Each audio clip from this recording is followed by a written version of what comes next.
Welcome back to the Advocacy Update. I'm Corey, Jen's on assignment, and I'm joined here on a very dreary day at the Capitol with Jeff Goldberg to talk about some education benefits, well, frankly, some issues that are at risk for education benefits. And quick break it down. We're talking about the 90-10 rule, the loophole. What's going on? Sure. So current federal law mandates that educational institutions derive at least 10% of their revenues from sources other than federally funded financial assistance. There was also a loophole for many years that excluded the GI Bill from the federal funded definition.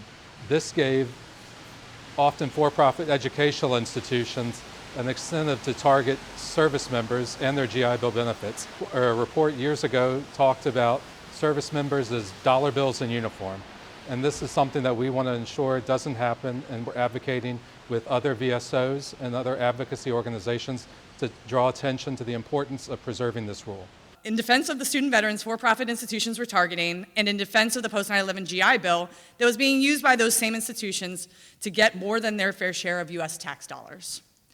IAVA and many that you see here today stood shoulder to shoulder in that fight, a fight we finally won in late 2022.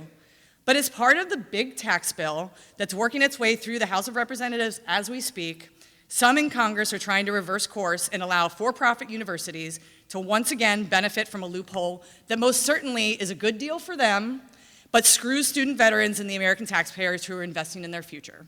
This cannot and should not be allowed to be included in the final bill, and IAVA and the veterans you see here today will fight tooth and nail to make sure it does not happen. I speak to veterans every week who have been cheated by their schools.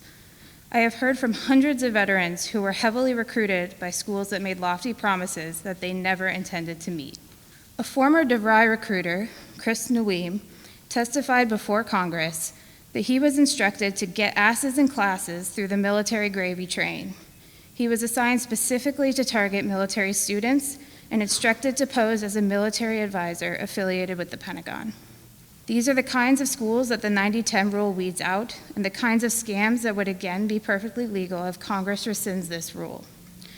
Veterans deserve more protections against institutions that seek to take advantage of them and their education benefits, not less. We passed the closure of the 90-10 loophole in a bipartisan agreement in 2021 as part of the last reconciliation process. It saved taxpayers almost $2 billion when we closed that. That's why it was such a bipartisan agreement.